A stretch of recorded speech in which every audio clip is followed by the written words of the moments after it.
Hola mis queridos hermanos y hermanas, amigos y amigas que nos están siguiendo a través de nuestro canal en YouTube. Agradecemos a todos ustedes porque este programa, estos estudios, los hacemos con mucho cariño, mucho amor para cada uno de ustedes, para compartirlos con ustedes, para que podamos aprender más de la palabra de Dios. Estamos muy contentos porque nuestro canal poco a poco está creciendo y va creciendo. Te invitamos para que puedas compartir nuestros contenidos con otros hermanos y hermanas y puedan ser de bendición para ellos también. Pues muy bien, bienvenidos al tema número 9 que estamos estudiando en esta ocasión aquí en este canal. El tema número 9 de Hechos de los Apóstoles y Epístolas Paulinas, que de hecho estamos siguiendo el camino el recorrido que hizo Lucas al escribir el libro de los Hechos de los Apóstoles, su segundo manuscrito, y seguir la línea que Lucas nos traza a través de Hechos, siguiendo básicamente los movimientos del apóstol Pablo y su equipo. Entre ellos estaba Bernabé, Juan Marcos, Silas, Timoteo, Tito, y más adelante vamos a ir conociendo cómo el apóstol Pablo se movía en esa dirección.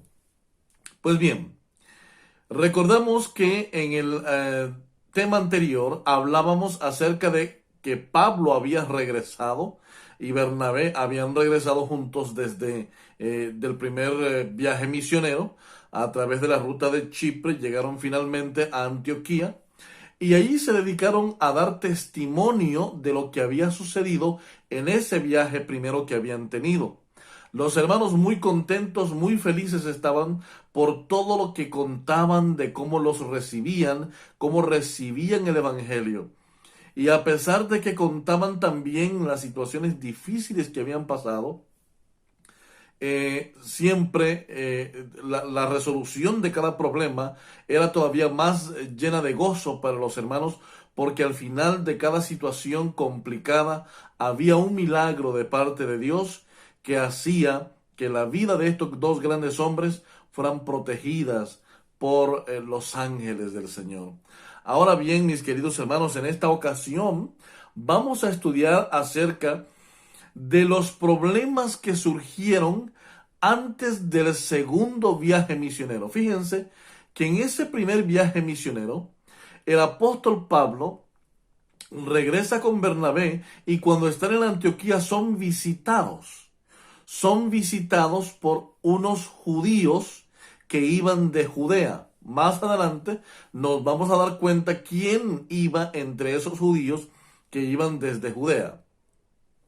Más adelante nos vamos a dar cuenta también que estos judíos que llegaron a Antioquía no iban en nombre de la iglesia de Jerusalén. Vamos a ver esos detalles también. Lo cierto es que surgió el problema del primer concilio, recuerdan ustedes. Muy bien. En el primer concilio hubo una discusión muy fuerte con los que fueron de Judea a Antioquía. Pablo y Bernabé finalmente se dispusieron, los hermanos los delegaron para que fueran a Jerusalén y presentaran este asunto a la iglesia, a los ancianos, a los apóstoles, para que este problema se resolviera. Parece que en ese periodo muy temprano de la iglesia, los dirigentes de la iglesia primitiva en esa parte primaria todavía estaban en Jerusalén. Estudiamos en ese tema que Bernabé y Pablo llegaron a Jerusalén, presentaron el problema y finalmente el asunto de la circuncisión y la obediencia a la ley de Moisés o a las leyes de Moisés que implicaban sacrificios de animales no debían ser guardadas por los gentiles. Y allí se terminó ese problema del concilio. Finalmente, esa sección termina diciendo en el versículo 35, estamos hablando del capítulo 15, versículo 35, y dice, y Pablo y Bernabé continuaron en Antioquía, es decir, que después del primer concilio regresaron a Antioquía los dos, y junto con muchos otros enseñaban y anunciaban la palabra del Señor. Así que esta sección termina cuando Pablo y Bernabé regresan a Antioquía y continúan la predicación del Evangelio, la enseñanza, y parece que esa es una de las primeras escuelas de líderes de evangelismo que el apóstol Pablo y Bernabé fundan para preparar nuevos líderes, nuevos evangelistas que salieran a predicar y a expandir el Evangelio. Sin embargo, cuando el apóstol Pablo y Bernabé vieron la necesidad de formar o de planificar un nuevo viaje misionero, comenzaron a surgir algunos problemas en el liderazgo, es decir, entre Pablo y Bernabé, y de eso es que quiero hablarles el día de hoy. Hoy quiero hablarles de los problemas que de pronto existen en los líderes de la iglesia, cómo afrontar esos problemas que surgen en los líderes de la iglesia. Y no me vas a decir que no, mi hermano, porque en cada iglesia siempre hay un problema entre los líderes. Y muchas veces esos problemas terminan porque la iglesia se fractura. Si esos problemas no se atienden, si esos problemas no tienen atención pastoral inmediata, esos problemas pueden terminar con que la iglesia se parta, se divida. Y la mayor parte de las veces esas divisiones no son sanas, porque la multiplicación de las iglesias no debe radicar en los problemas que hay en la iglesia. No es así como deben salir hijas de la iglesia. La forma en que deben salir hijas de la iglesia es planificadamente, es llenos de alegría, llenos de gozo saber que se está sacando un grupo de la iglesia porque la iglesia debe crecer y debe multiplicarse.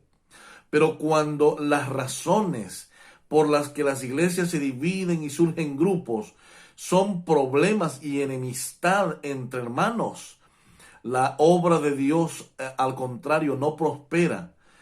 La obra de Dios mengúa, se estanca, porque no puede haber bendición donde hay problemas sin resolver. Vamos a iniciar entonces en esta ocasión con una oración. Acompáñame. Querido Dios y Padre Celestial, te damos gracias porque en la Biblia encontramos los ejemplos a seguir y los ejemplos para poderlos evitar. Y probablemente, Señor, este tema de hoy nos indique cómo podemos evitar muchas cosas para que la iglesia pueda estar llena de felicidad, sobre todo, aún en medio de los problemas, pero llena de una dirección correcta dirigida por el Espíritu Santo. Te pedimos, Señor, en este momento que nos des claridad, que nos des entendimiento, que nos des el Espíritu Santo para comprender el tema de esta hora. Pedimos el perdón de nuestros pecados y ayúdanos a vivir conforme a tu voluntad. En el nombre de Cristo Jesús lo pedimos. Amén y amén. Muy bien. En nuestras iglesias generalmente existen muchos problemas, igual que los problemas que existían en la iglesia primitiva. Nuestra lectura bíblica precisamente la encontramos en Hechos capítulo 15, versículos 39 y 40, que nos dice: y hubo tal desacuerdo entre ellos que se separaron el uno del otro.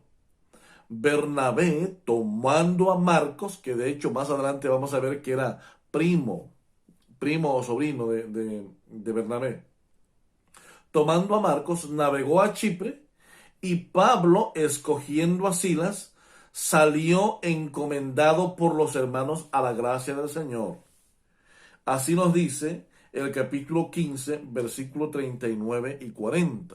Es decir, mientras estaban platicando acerca de la planificación de un segundo viaje para confirmar a los hermanos, surgió que Bernabé dice: bueno, vamos a llamar a Juan Marcos para que vaya con nosotros. Juan Marcos era el tercer individuo que los acompañaba cuando iban en el primer viaje misionero, que salieron de Seleucia hasta Chipre, pasando por Salamina y llegando a Pafos. De Pafos pasaron a Perge, y en Perge, este muchacho, que tendría unos 17 años, se regresó. Estamos hablando del año 47 aproximadamente, en el primer viaje misionero. Se regresó. Y al parecer, según lo que nos dice el texto, no se regresó en buenos términos. Parece que no soportó la presión del viaje. No era como él se lo imaginaba. Un muchacho de 17 años probablemente tenía una perspectiva diferente de lo que era ir y predicar el Evangelio del Señor. Así que entonces, el apóstol Pablo, como ya conocemos que era un hombre de un carácter fuerte, le dice a Bernabé: no, espérate un segundo. No vamos a llevar a aquel que nos abandonó en necesidad, ¿no? En el primer viaje misionero. No, no lo vamos a llevar. Y comenzó una trifulca, un problema, una discusión, un debate entre que Bernabé decía que sí debían llevarlo y Pablo decían que no. Hasta este momento, Bernabé tenía obviamente una experiencia más grande en el cristianismo que Pablo. Y en el primer viaje misionero, Bernabé se había quedado al margen más bien para que Pablo desarrollara una experiencia en evangelismo en la iglesia cristiana como evangelista. Y ya para cuando están planificando el segundo viaje, en primera instancia Bernabé sabe que Pablo ya está listo para hacer viajes solos, pero por el otro lado tenemos un problema. Pablo todavía habían cosas que no las había cambiado, al igual que Bernabé y al igual que todos nosotros. Así que quiero invitarles a que lean esta cita conmigo.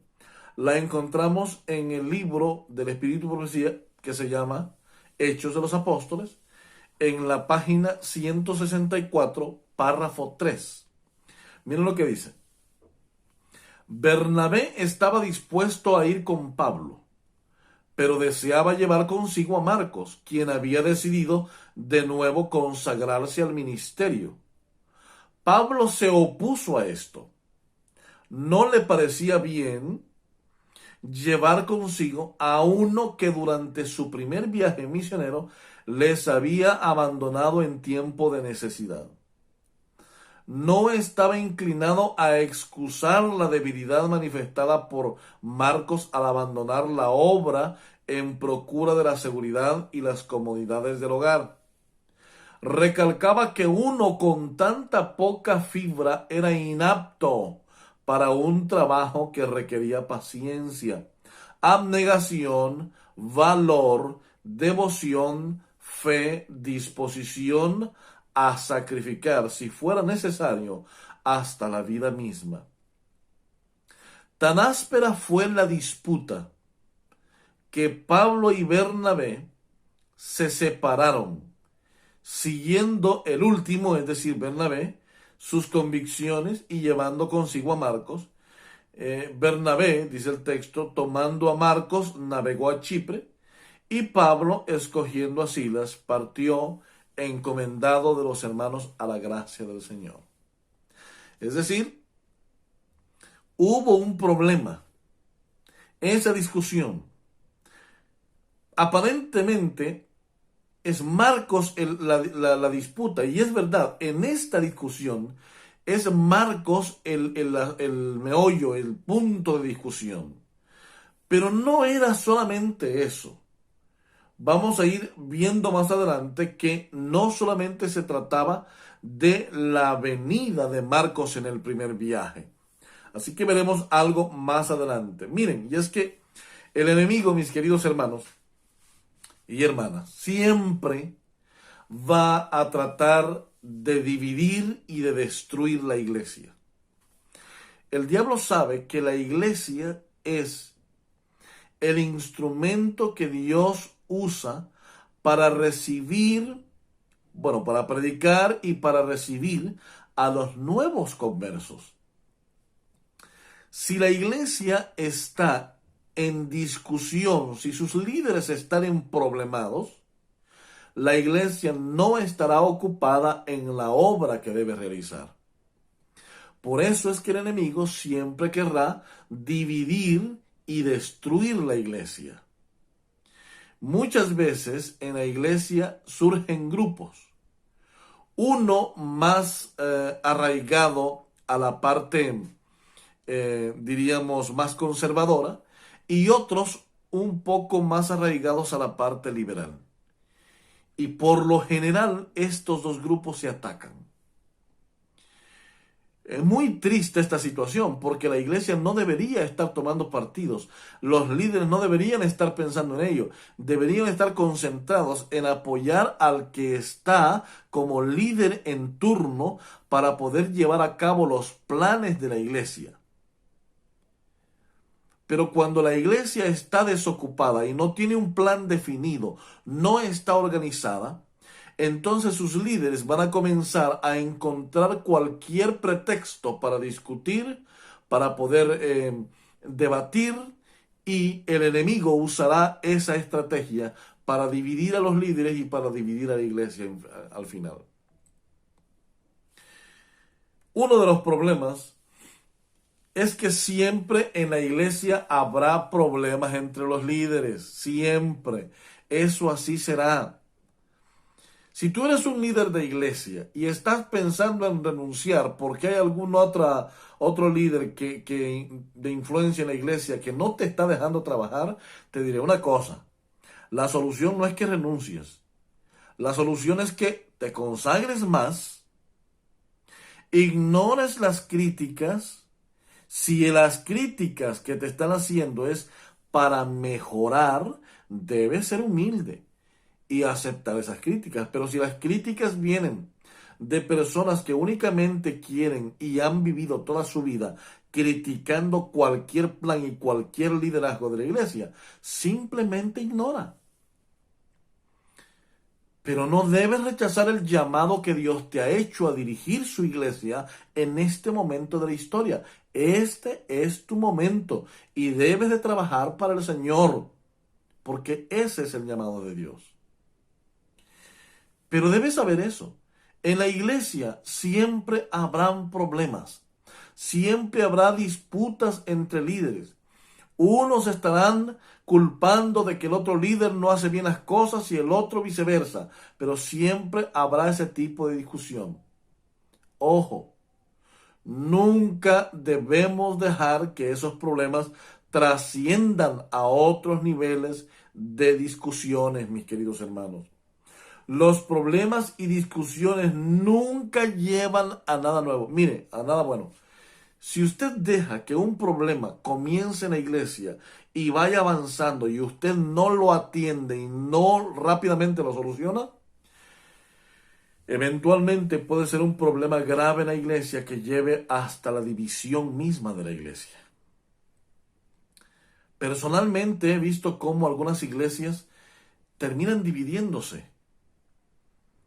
Grupos en contra de la dirigencia de la iglesia, grupos en contra del pastor mismo, y después este problema sigue, y grupos en contra de la organización misma, y finalmente se van de la iglesia hablando mal de la iglesia, hablando mal del pastor, hablando mal de sus líderes, diciendo que la iglesia es Babilonia, diciendo que la iglesia es parte del ecumenismo, y quemando libros del espíritu y profecía, y muchas cosas más. Pero ¿por qué pasa eso? Porque la mayoría de las veces son problemas que cuando eran pequeños debieron atenderse y no se hizo. Y al darle tiempo a ello, Satanás usa esas pequeñas burbujas de pecaminosidad para dañar al pueblo de Dios. Así que los problemas y discusiones no conducen a nada bueno, mis queridos hermanos. El orgullo y el complejo de superioridad son algunas causas. Sí, eso pasa. Es muy difícil que en los liderazgos de la iglesia haya humildad, sencillez. Y por lo general los que son humildes y sencillos son aquellos que realmente viven una vida consagrada al Señor, que tanto hace falta en este tiempo en nuestras vidas, hermanos. Pero por lo general hay una lucha y una disputa en quién sabe más, en quién sabe más el manual de la iglesia, en quién sabe más del espíritu de profecía, en quién sabe manejar mejor el hebreo, el griego o qué sé yo. Y comenzamos a esa disputa, complejo de superioridad, complejo de que yo puedo más que tú, complejo de que yo sé más que tú. Y esos problemas llevan a la división de la iglesia. No es la primera iglesia que se ha roto, que se ha dividido, porque sus líderes inmaduramente eh, se dejan prestar o se prestan para este tipo de discusión tan inútil que solamente lleva a la división de la iglesia. Por un momento yo quiero hablarte a ti como líder. Piensa en la iglesia, piensa en el Señor Jesús. Jesús nunca expresó una actitud de orgullo. Jesús nunca expresó una actitud de saberlo todo. Jesús fue sencillo. Jesús fue humilde, aunque era Dios. Él mostró humildad y sencillez de corazón. Y eso hizo que las multitudes lo siguieran. Porque era un hombre que sabía, pero sabía tratar a la gente. Y eso es lo que hace falta en la iglesia. Muchos abogan porque en la iglesia se digan cosas terribles, se hieran sentimientos, de que si el hermano llegó en short hay que tratarlo mal, que si la hermana llegó en minifalda habrá que tratarla mal desde el púlpito, que si la hermana se pintó el cabello habrá que tratarla mal desde el púlpito. Hermanos, una cosa es que se predique la verdad y otra cosa es que hay que ser prudentes. Jesús nunca llamó a la imprudencia. Hay muchos hermanos en la iglesia que su fe está débil, que su vida espiritual no está bien consagrada. Y van a la iglesia como quieren. Pero esa no es razón para que desde el púlpito tú los maltrates, los hieras. Jesús no haría eso. ¿Por qué mejor no te acercas a esa persona, hablas con él, le dices que vas a orar por él? Muéstrale tu lado compasivo. Muéstrale el lado que Jesús debiera mostrar en ese momento. Mientras tú te dediques a darle palo a los hermanos, a regañarlos, a arrastrarlos, a denigrarlos, a humillarlos en público, el que está mal eres tú. Y tú te amparas en aquello, es que la verdad hay que decirla. Sí, mi hermano, pero una cosa es que hay que decir la verdad, pero otra cosa es que estás siendo imprudente. Y no es así. Tus palabras, oye esto, pueden perder muy fácilmente a una persona si lo haces de esa manera. Pero puedes acercarla más a Dios si te acercas por el lado compasivo. A la iglesia van hermanos de todo tipo. Van hermanos que están muy fuertes espiritualmente, que no se sentirán ofendidos si tú les dices cosas de esas. Pero hay hermanos que están muy débiles en la fe, que con poca cosa se sentirán agredidos. El enemigo así es como trabaja, y algunas veces usa exactamente a los líderes para destruir la vida de muchos hermanos y de familias completas. Tenga cuidado con eso. Un espíritu judaizante, noten esto, siempre distorsionará la esencia del evangelio. Siempre distorsionará la esencia del evangelio un espíritu judaizante, sí. Porque un espíritu judaizante casi siempre va a proponer una salvación basada en las obras y no unas obras como resultado de la salvación en Cristo. Un espíritu judaizante va a promover primero que seas obediente para ser salvo.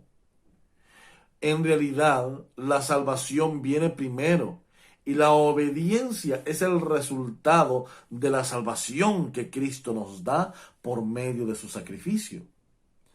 Pero cuando tú usas un espíritu judaizante para tratar que la gente primero obedezca los 10 mandamientos para después ser parte de la iglesia, o si tú dices que primero tiene que dejar de pecar para que se bautice en la iglesia, yo te aseguro que ese espíritu judaizante solo atraerá problemas, traerá mucha incredulidad en la iglesia y la iglesia no crecerá.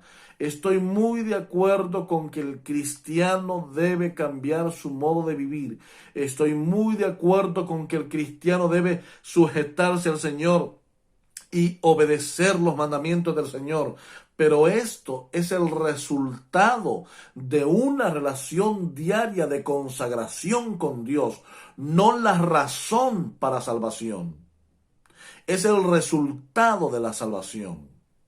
No es la causa de la salvación, no es motivo para salvación, es el motivo que surge de la salvación, de la condenación de los pecados a través de la gracia de Cristo. Cuando logramos entender la esencia del Evangelio, que es esa, entonces todo espíritu judaizante desaparecerá de la hermandad de nuestra iglesia.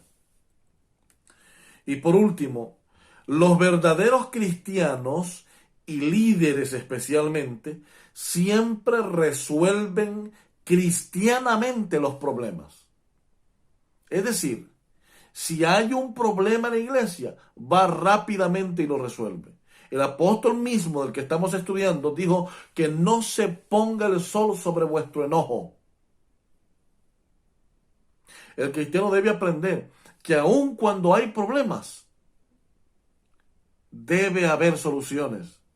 La discusión que tuvo Bernabé y Pablo con los que fueron de Judea, regresaron y cuando ellos vinieron al concilio, la iglesia los aceptó, los recibió con mucho amor, con abrazos. Porque las discusiones y las diferencias que hayan de carácter doctrinal no hay que llevarlos al plano personal. Y parece que aquí el problema de Bernabé y Pablo fue ese. Fíjense, el carácter de Bernabé, según nos dice Hechos 4:36, era más transigente, era más de consolación, era un carácter, no era un carácter de, oye, tú fallaste, pues no te preocupes, yo te perdono. Por eso la actitud con Juan Marcos. Con Juan Marcos tenía la actitud de, oh, lo quiero llevar para el segundo viaje. Y Pablo, pero no, porque nos falló, nos abandonó. Y Bernabé dice, no, oye, está bien, pero ya, era un muchacho tratando de ser transigente con Juan Marcos, diciendo, hombre, hay que darle una segunda oportunidad. Pablo era menos tolerante con eso. Hermanos, y es que el carácter es lo que debemos trabajar. Necesitamos que nuestro carácter sea diferente. Necesitamos que nuestro carácter sea más parecido al de Cristo Jesús. ¿Cuánto nos hace falta, mis queridos hermanos? ¿Cuánto nos hace falta?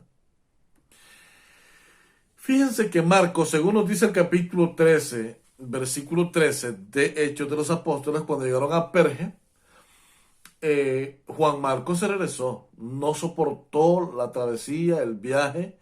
Era un muchacho, la perspectiva del viaje que tenía era completamente diferente, así que Juan Marcos se regresa.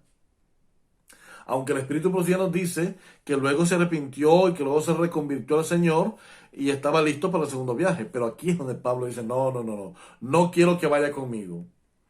Fíjense qué interesante que Bernabé se puso del lado de Pedro en Antioquía, y es que Gálatas, voy a llevarlos a Gálatas en este momento. El capítulo 2, versículo 13, nos dice lo siguiente: y los otros creyentes judíos participaron de la simulación, tanto que aún Bernabé fue llevado por la hipocresía de ellos. Voy a leer desde el 11 para que lo entendamos mejor. Y cuando Pedro vino a Antioquía, me opuse a él cara a cara, porque él estaba equivocado. Porque antes que viniesen algunos de parte de Santiago, comía con los gentiles, pero después que vinieron, se retraía y se apartaba por temor a los de la circuncisión. Ahora noten esta situación. Pablo está diciendo, ¿recuerdan ustedes aquel pasaje cuando fueron unos de Judea a judaizar y a decir en Antioquía que debían circuncidarse los gentiles? Pues Pedro parece que era parte de esas oleadas que llegaban a Antioquía. Y entonces la discusión que tienen allá en el capítulo 14, me parece, de Hechos de los Apóstoles, perdón, 15, de Hechos de los Apóstoles, antes del concilio, con esa gente que iba a judaizar, era Pedro mismo el que había llegado. Pero Pedro cometía un error.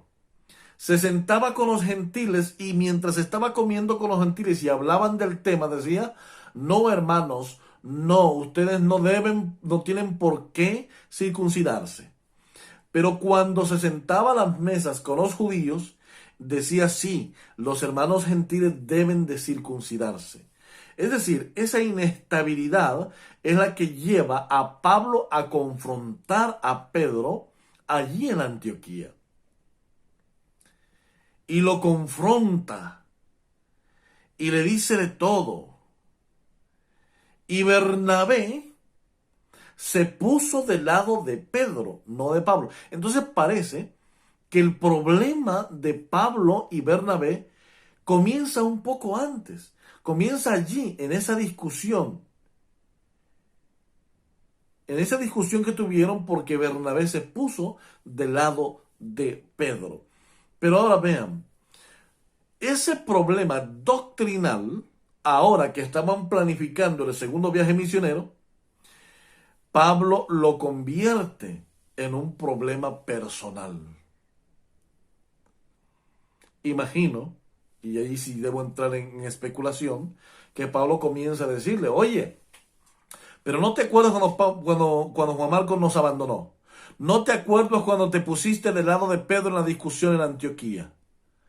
Imagino que todas estas cositas Pablo se las estaba diciendo a Bernabé. Y hubo una discusión muy fuerte. De hecho, en esas tres discusiones que encontramos en el capítulo 15 de Hechos de los Apóstoles, termina con esta discusión, que es la que le pone punto final a la amistad que había entre Pablo, entre la unión que había entre Pablo y Bernabé, y aparentemente esta es la última vez que ellos trabajan juntos. Es interesante porque Pablo le dice, no vamos a llevar a Juan Marcos y no lo vamos a llevar. Y nos dice el texto que al final Bernabé sí llevó a Juan Marcos y se fue por Chipre. Y Pablo llevó a Silas y se lo llevó por el otro lado, por el lado donde no habían ido, rumbo a Turquía, buscando Tarso y a llegar a Listra y seguir ese rumbo por tierra. Así que entonces tenemos que Pablo y Marcos trabajaron juntos después. Esto lo quería decir porque, mis queridos hermanos, el problema fue resuelto. En Colosenses 4:10 y en 2 Timoteo 4:11 encontramos cómo Pablo ya había resuelto el problema. Miren lo que dice Colosenses 4:10. Nos dice, os saludan Aristarco, mi compañero de prisión, y Marcos, el primo de Bernabé, acerca de quien ya recibisteis instrucciones. Si fuera a vosotros, recibidlo. Pablo finalmente había hecho las paces con Juan Marcos, seguramente con Bernabé, con todos los hermanos que alguna vez tuvo alguna discusión. El apóstol Pablo resolvió sus problemas. Por esa razón es que, mis queridos hermanos, si yo estoy hablando en este momento para ti, y si tú estás en este momento pasando algún problema con algún líder de iglesia, yo te invito a que humildemente lo busques y resuelvas ese problema. Tal vez tú me dirás, pero es que él está equivocado. Sí, probablemente sí esté equivocado. Pero debe ser tú el que tome la iniciativa. Ve, búscale, habla con él. No le digas que está equivocado, ora con él. No le muestres tu lado contrario a sus principios, muéstrale tu lado de compasión. Habla, ora con él e involúcralo en los planes de la iglesia. En este tiempo de pandemia es muy complicado, porque los planes que las iglesias tenían han sido de algún modo estancados. Y entonces ha habido mucho tiempo para pensar y algunos están discutiendo. Y una de las razones que están discutiendo, ¿por qué no se abre la iglesia? ¿Por qué no se abre la iglesia? Y en muchos lugares yo he escuchado que están con esa misma premisa. ¿Por qué no se abre la iglesia? ¿Por qué los bares sí están abiertos? ¿Por qué los sitios del mundo sí están abiertos y las iglesias no pueden abrir? Yo te voy a decir una cosa. Hay cosas que a ti no te conciernen. Si no han abierto, deja tranquilo que no abran. Consagra tu vida. Ora al Señor para que se abra pronto la iglesia. No trates de hacer lo que no está en tu capacidad de hacer. Órale a Dios y pídele al Señor que te ayude, que ayude a la iglesia para que se abra pronto. Si tienes algún problema con algún líder, con algún hermano de iglesia, levántate, toma la iniciativa, ve, habla con él. Si tienes alguna enemistad, si ha llegado este problema al plano personal, ve, búscale, ora con él, pídele perdón, aunque tú digas que tienes la razón, pídele perdón. ¿Sabes por qué? Porque de los humildes es el reino de los cielos. Y el que se humille aquí será ensalzado allá.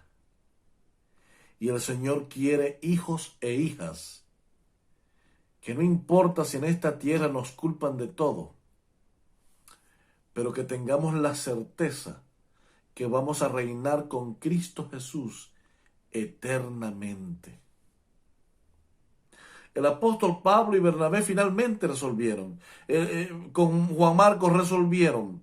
Finalmente, el apóstol Pablo y todos los demás hermanos eran una comunidad de predicadores. Iban por todos lados predicando el evangelio. Entonces, mi amado y mi querido hermano, el llamado que te hago yo a ti es: no dejes que el enemigo te use para dividir la iglesia. No dejes que el enemigo te use para que hayan problemas entre los líderes de la iglesia. Mi madre siempre me ha dado un consejo y ella dice: nunca hay un pleito si no hay dos personas. Porque nunca se ha visto que alguien ande peleándose él solo, por ahí. Tendrá que estar loco. Pero yo estoy seguro que tú no lo estás. Por lo tanto, no dejes que el enemigo te use discutiendo con los líderes, discutiendo con el pastor, peleándote con los hermanos.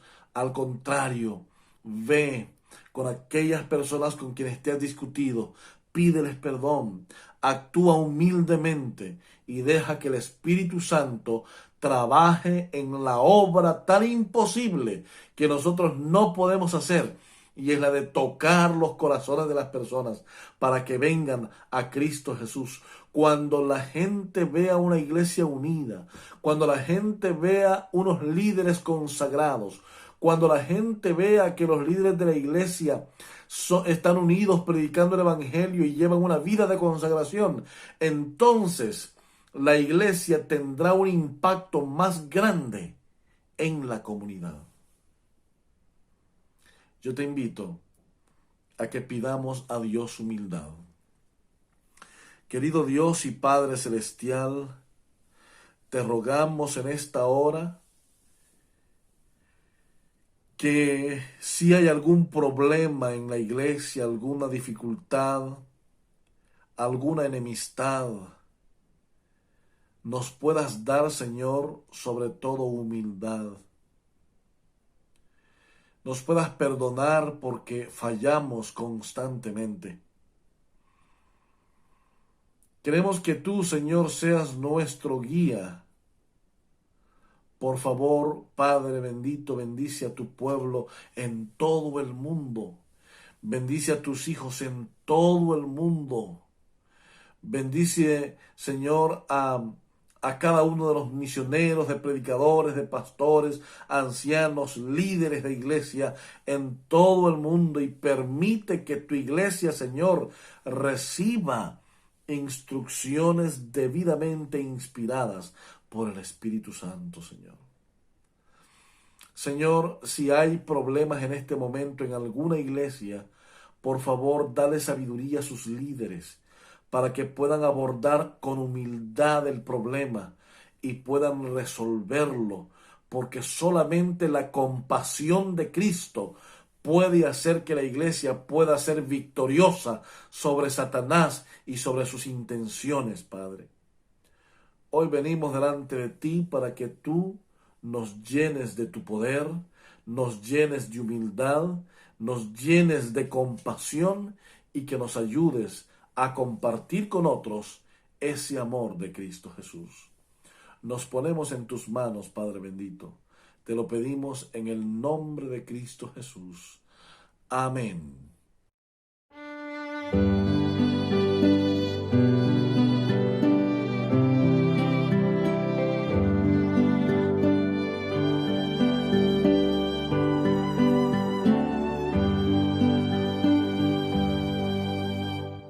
Tan triste y tan lejos de Dios me sentí, y sin el perdón de Jesús. Mas cuando su voz amorosa oí, que dijo: ven a la luz.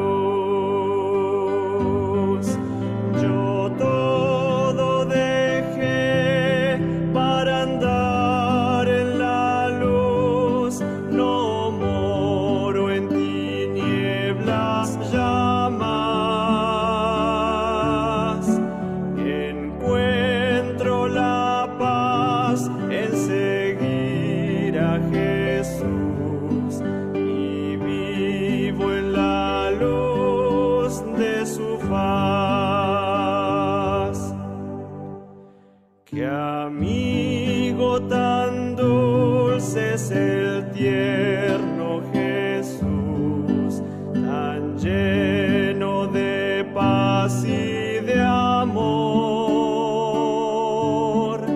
De todo este mundo es la fulgida luz, el nombre del buen Salvador. Yo todo dejé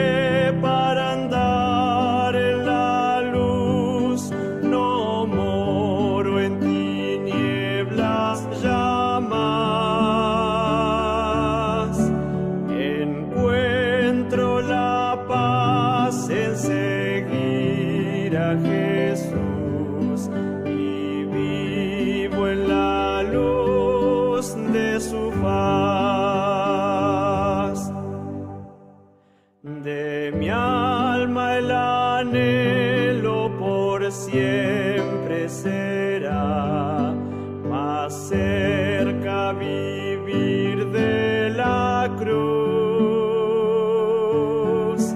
Do santo poder y pureza me da la sangre de Cristo Jesús. Yo todo dejé para andar en la luz, no moro en tinieblas ya más. Encuentro la paz en seguir a Jesús y vivo en la luz de su faz. Oh, ven a Jesús, infeliz pecador, no vagues a ciega ya más.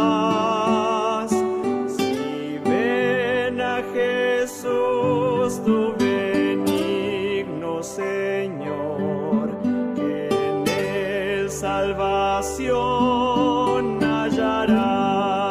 hallarás. Yo todo dejé para andar en la luz, no moro en tinieblas ya más. Encuentro la paz en seguir a Jesús y vivo en la luz de su faz.